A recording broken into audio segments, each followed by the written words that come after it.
Dr. Heather Lench, thank you so much for being here on Head on Fire. Welcome. Thank you. Thank you for having me today.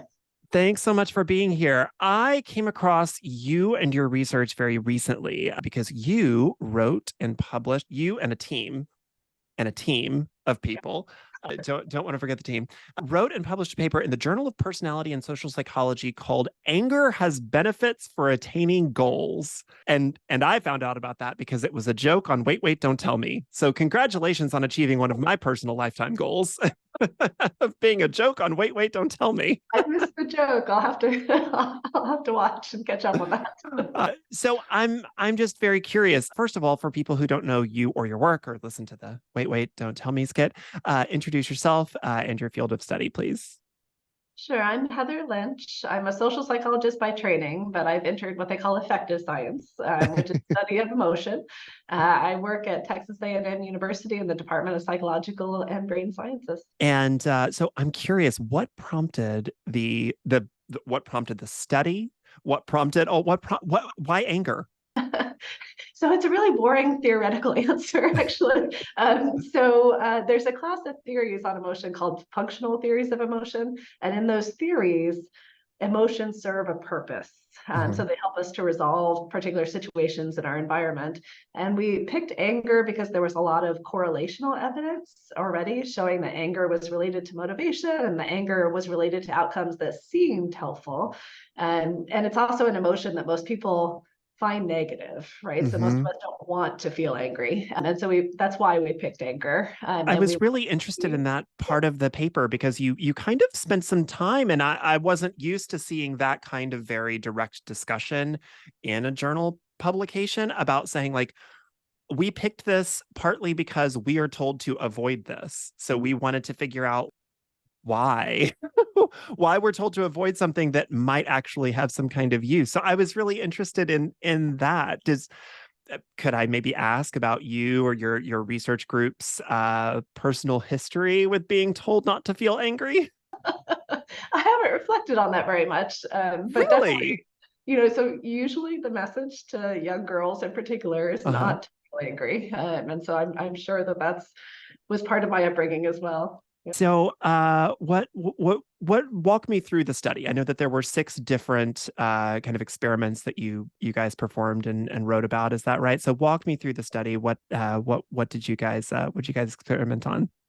So we did use an experimental approach. So we brought people into the laboratory and we assigned them to conditions randomly. Some of the people were assigned to the anger condition and some to a neutral condition and the different emotion conditions. Several of the studies, we used images to elicit anger. The images were mostly insults of the school. I'm at Texas A&M that has a lot of school spirit. Okay, I was going to ask you about that later, but I'm so glad you brought that up. I also graduated with a degree in social science, and I am just kind of a research methods nut. And I was down there, like in your footnotes, deep down in the footnotes of what images you guys used to elicit your various emotional responses. And I just have to say, so like, okay, for sad, pelican covered in oil, man and woman hugging in hospital corridor, girl crunched by cement wall, amusement, there was cute kitten with frog hat, puppy that appears to be smiling. Desire was one. You guys had a lot of like food in that one, lots of chocolate. But when it came to anger, it was a lot of insults about the college and specifically about the football team. And as somebody from Texas, I laughed out. I don't think I've ever laughed out loud at a footnote before, but I guffawed. Where did that come from? Well, there wasn't a good set. There's a standard set of images that can be used for many emotions. It's good for sadness, it's good for neutral, but there was nothing for anger. And we thought that it probably had to be specific to the population. So you created the anger images. Football, we did. We pulled them from the internet mostly. So they were already out there. Yes. So okay, I'm so sorry. I don't mean to deep dive onto this particular, because I know there were 6 experiments and this wasn't all of them, but like, whoa. So y'all are sitting in a group and going, okay, how do we make the students at it was mostly students that you guys surveyed, right? How do we make the students of Texas A&M angry? I know, let's insult the football team. Was that just like organic? Did you do like surveys first to find out like what makes most people angry and then pull a data set from there? Or did you just kind of like, we'll piss them off if we talk crap about the football team? It was, so I work with a group of about 10 to 15 students every semester, and we Uh-huh. do during our lab meetings, we do talk about the studies and they share their perspective. And the students here really care about football, they really care about the school. And so it was a way to That's insult fantastic. our population. That is fantastic. That 100% would work. Like I said, I'm from a very small town in East Texas. If you wanted to make people angry, just talk crap about the football team. That would work. 100. I don't know that it would work where I live now. I now live in the south suburbs of Chicago. I don't know that it would work here, but it would definitely work there. Yes. So, I am so sorry I interrupted you. If you could, we were talking about what your various experiments were and what your findings were. Yeah, so we used those images in the first three. It was very effective manipulation. It It worked really was well. so Yeah. good. It was so good. One experimental study, the participants were solving puzzles, word Mhm. puzzles. One study, they had the opportunity to win prizes. That was their goal. And then it was a challenging task, and we gave them the opportunity to cheat, and we measured their cheating behavior. And then one study, we used a Nintendo Wii balance board, if you remember those, and they played a video game. They played two video games about skiing. One was a challenging game where you had to avoid poles, and one was an easy game where you just jump. And in those studies, we found that anger did improve performance outcomes compared to neutral when there was a challenge. So, for example, it improved performance on the skiing game that was challenging and you have to avoid poles, but it didn't help on the easy jump game. It was specific to that situation. And then we also did a couple of studies where we made people angry with a computer game task. So in one of these, they had to respond quickly, and in one Mhm. of them, the response time was shortened so that it was almost impossible to respond within the time frame, which is which is frustrating. Yes. And then in the other experiment along those lines, we gave them incorrect feedback. So the response time was short, and then even if they did make it, we told them they were wrong, which is also Oh, now see that yes, one would make me personally angry because I hate being told I'm wrong. yes. That's Yeah. it's the best way to rile me up. Especially when you know you're right. I know. My God. Every day Uh, on social media. and so in those studies, we found that anger made people respond faster. And then in one study, we compared anger to physiological arousal. So we had them do cardio for a few minutes first. And then we gave them an opportunity to sign a petition that was supposedly from a student group that to avoid a tuition increase at their university. And we found that anger increased response time, and it also made it more likely that people would sign this petition to keep tuition down. And then in the last study, we looked at people's forecast anger for the 2016 and 2020 election. Mm. And the people who anticipated being angrier if the other candidate, the one they did support, won, they were more likely to go out and vote as well. Interesting. Yeah, Can you there's a walk me through lot of the different cheating? studies and situations. Yeah, Yeah. 100%. Could you walk me through the cheating experiment? I was interested in that one, but I'll be honest, I think that one went a little bit over my head. Yeah, so in that one, we used the images as our Mhm. experimental elicitation for emotion. And then we put them into a task that where they had to figure out a numerical puzzle. Basically, there were 20 decimals, and they had to figure out which ones added up to 10. So it's a fairly challenging task, and we only gave them 5 minutes to complete it. So it's almost impossible to complete all the puzzles in that time frame.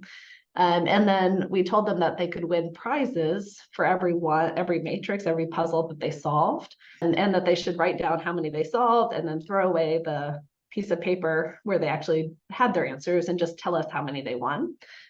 So that meant that there was a chance for them to cheat by saying they had solved more than they actually had. And then later we had a little code where we could go back and figure out which response paper was actually theirs. So we could pair the cheating behavior with the participants at the end. So people were more likely to cheat. They were, and I'll note if you're an Aggie, they did cheat at lower levels than than has been shown with this task in the past. So what is all of this tell you? I will say what I did find was that that anger seemed to be, from reading your study, anger seemed to be most effective in that first study, right? The one with the first study with the puzzles. I have not That was compared like effects. I would have to pull it up. 39% or something like that. The others were all statistically significant, but the first study, it seemed like people were that anger played the biggest role in success in that in the solving of puzzles and challenges and things like that. So what did all of this tell you guys? Because you found that anger was pretty motivating across the board. And other studies have shown that anger is motivating and that it increases physical arousal and it narrows your attention. And so our study was kind of going that next step to see if Mm-hmm. anger actually improves outcomes in this Mm. particular situation. And so that I think really was the take home message. So if you want to become more productive, you need to get a little riled up.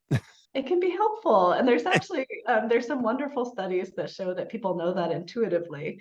So if people are going to enter a confrontation, so if they have to call a landlord and debate about something, they'll choose to listen to music that makes them angry compared to Oh, other emotions. Yeah, so intuitively people seem to know that oh, see, it's I'm somebody that motivating has to emotion. rehearse those conversations. I can be okay in a confrontation, but I need to like rehearse it. I need to know what I'm gonna say. But I think that Prepare, came from yes. like years of like debate prep. Like I want to know what my opponent is gonna say. Like to be very well prepared. So I'm curious though, because reading this study in conjunction with all of the other related social science on it, I'm curious on your takeaway if all types of anger are productive. Well, I think like any emotion, if it's too intense and too Hmm. physically arousing, it probably disrupts your ability to focus and process. And so I think at intense levels, it's anger probably is not beneficial and would be dysregulatory. Um, I also think it matters a lot what your goal is. So you, for example, if you're in an argument with your spouse, you could have the goal of improving the relationship. And so that anger then might motivate you to express your needs, try to reach a compromise with your spouse. But if you're in an argument with your spouse and your goal is to prove yourself right, anger could motivate you to belittle your spouse, to insult them, and maybe even to be aggressive with them. All right. So I think it matters a lot what goal you're pursuing, whether or not it's beneficial. So anger can be a good thing in overcoming goals, but you also need to be aware of what goal it is that you are trying to achieve and be very, very specific about that. That's right. Uh, and so maybe being angry with loved ones, just generally speaking, is probably not the best because maybe we're not so focused on the right goal at that time. That's probably true. But if your goal is to improve the relationship, right, There you then go. yeah, it could actually lead you to express your needs more, to identify when there are issues in the relationship. So your research, or at least this very specific paper, seemed to be focused on really microcosmic in the moment bouts of anger. That anger that we feel when your boss comes by and he says you didn't do a very good job on this report, and then you kind of get mad, and so you really do a very, very good job on the next one just to kind of show him that kind of short term. Have you guys done any research, or what is your understanding of any research that might be out there about prolonged emotional states, prolonged anger, prolonged sadness, prolonged emotional state? And that could be days, could be weeks. So a prolonged state that's disruptive could qualify for a psychiatric disorder, right? So Hmm. if you're experiencing frequent anger and it's impairing your relationships, your ability to perform at work, and then that could qualify for as a disorder because it's having such a negative impact on your life. And there's also some evidence showing that the physiological arousal that comes with anger can be costly for your health, right? Because your body's constantly in that state of fight or flight, constantly aroused, and that over time, especially, can take a toll. So I don't think anyone would recommend being constantly angry or hostile. And of course, as you pointed out earlier, right, if you're constantly angry, that's going to impair your relationships as well. Hmm. Most people don't want to be around someone who's constantly angry. So you're not just like constantly high achieving, you might just burn out, quite physically burn out. Yes. So I'm curious about the purpose of emotions? Like you were talking about this functionalist theory of emotions. Is there really some kind of function or use for all of them? I have felt what I feel like are some unnecessary emotions at times. So, like, is there really a function or use for everything that we feel? Well, so the theory is based on evolutionary theories. Hmm. And so the idea is that there, at least for basic emotions that appear to have evolved early and seem to be based on adaptations, that they should serve a purpose. And that's why they're seen across humans, across cultures, et cetera. And so emotions like happiness, sadness, anger, fear, anxiety are thought to fall within those basic emotions. And the idea is that the reason that they're so prevalent is because they did serve an adaptive purpose in the past.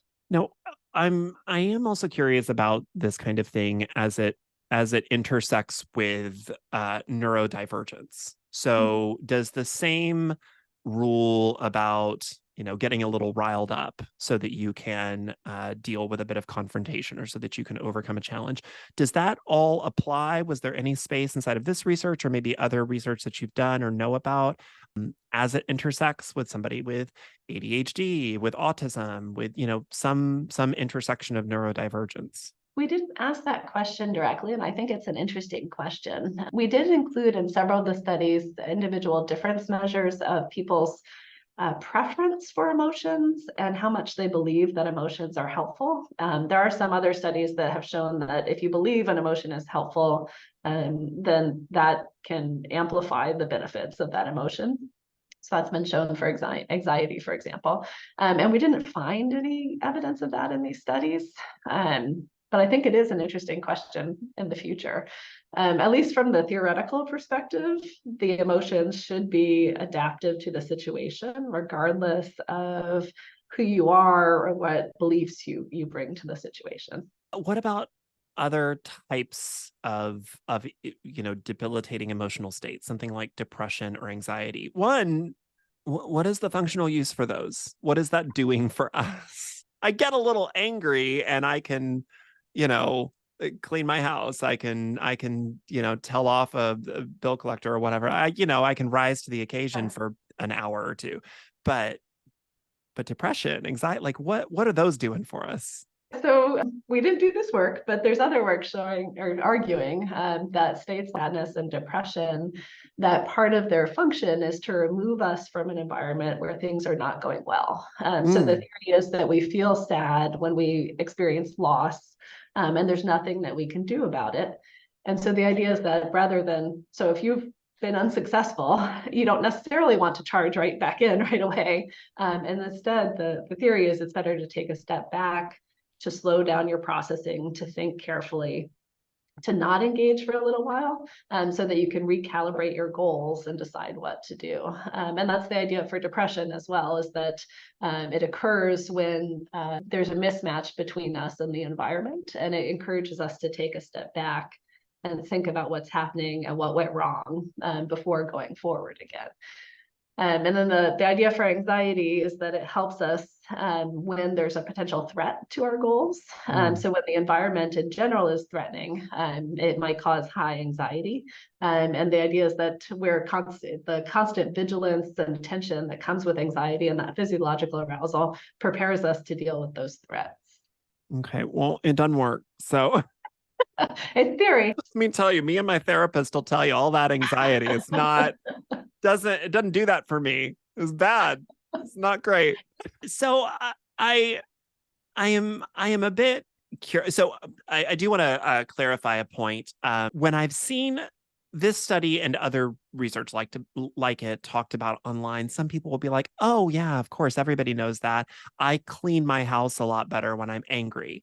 But I don't think that that is exactly what your study is finding. Cleaning the house or getting a good workout in, or maybe it is, maybe I'm misinterpreting it, but what it sounds like is that it is more specifically about a your brain suddenly becoming singularly focused on overcoming a particularly difficult objective or puzzle. But I don't know, I may be talking this out. Cleaning your house is a particularly difficult puzzle.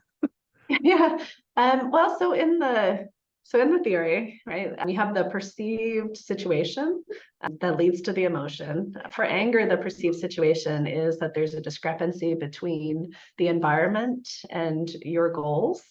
So basically, you're not getting what you want. And with anger, it's because there's an obstacle. And then Hmm. anger is a coordinated set of responses in these theories across your thinking and your behavior and your physiology. And those links have been shown in previous studies for anger and for other emotions. And so we wanted to test that next step, which is that the responses associated with anger should help resolve the discrepancy. And so they should help you attain your goal, even in the presence of an obstacle. And so I think it could apply to your house, potentially cleaning your house if that's the obstacle to the goal. And I think you're right. I think people do kind of intuitively often seek out the motivation from anger when they're trying to accomplish something. I was also a bit curious. I didn't see it in here, and maybe it's because it wasn't broken down that way. But was there any breakdown of respondents by race or gender or anything like that? Because, like we talked about at the top, there are certain groups of people that have kind of been taught that like anger is something like it's been conditioned either out of us or conditioned that we should put other emotions in place of anger. Women specifically have been conditioned to be told that they are never supposed to show anger. They're not supposed to be angry. They're supposed to be meek and all of that. But I'm also thinking of people of color. Black people specifically have been told in this country, like, for a white person to be angry, well, that's reasonable. But for a black person to be angry, well, that's that makes them a threat, right? So I was just curious if that breakdown either happened off the page or is that something for another study? We did not. I think it's something for another study. And at least in terms of ethnicity and race, we didn't have a large enough sample of Okay. to do the comparison. But I do think it's an interesting question. I think it's interesting when you think about who has the ability, the power to be Who has the angry. right to be angry? Right. Because we do know that it's motivate anger is motivating. Other Mhm. studies have shown it's motivating, that it makes people feel powerful. And so if you're not allowed to be angry or you're told that that's not appropriate, it really does, I think, communicate something about your power within a society to affect change. And maybe about who can quickly and easily grab at that power and wield that power and who has to be a little bit more cunning and all of that about trying to get to that. Okay. Um, how what do we do with this research or research like it? What do we do with this? I think there's an idea that a lot of us have that we just want to be happy, right? We want a happy life all the time, and we want to just live in a blissful state of constant happiness. I think this research and lots of other research as well, you suggest that life really isn't about being constantly happy. It is about a mix of emotional experiences, and that's part of our life, right? That's part of being human, is having this mix of positive and negative emotional responses. And so I think what you do with it is just recognize that even emotions that feel bad can be helpful. And they're all a sign that you should pay attention to something, that something important is happening. And so if you feel an emotion, you don't want to just squash it down. You want to figure out what's happening and why you're feeling that way. So I know that you all created a method to instill these emotional responses into people. Do you have something on the other end of that to come out of it? Do you have a way to ratchet people down from anger or even to break away from desire for any like constant emotional state that might be keeping somebody from, maybe they just don't want to feel? We do a lot of emotion work in my lab, and often we include an amusement track at the end because it seems to be very good at resetting people so that they leave the lab feeling better Uh-huh. or as good as they did when they came in. We found that cute pictures of kittens and puppies is very effective, actually, in causing amusement and having people leave in a good state. So I'm also curious because fortunately or unfortunately, by dint of my various jobs and hats that I wear, I am on social media a lot.